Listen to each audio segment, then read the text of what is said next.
Friends మీకు ఎప్పుడైనా ఆట్ టూని ఎలా యూస్ చేస్తారో అన్నది ఎప్పుడైనా చూసారా? అసలు యాక్చువల్‌గా ఆట్ టూ అనే వర్డ్ ఉందని మనకు తెలుసా? చాలామందికి ఆట్ టూ అనే వర్డ్ ఉంది అని కూడా తెలియదు.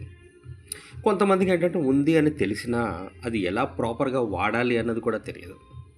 రైట్? సరే ఇక్కడ ఆట్ టూ అనేది నేను ఇక్కడ రాసాను చూడండి. మన మెటీరియల్‌లో ఉంది.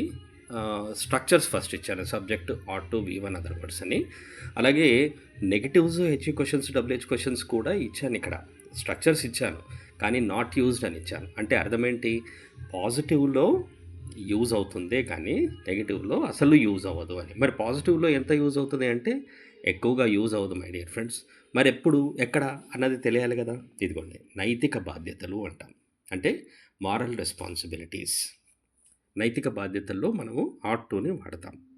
మరి సెంటెన్స్ కోసమని నెక్స్ట్ వీడియో చూడండి. సెంటెన్స్ చెప్తాను.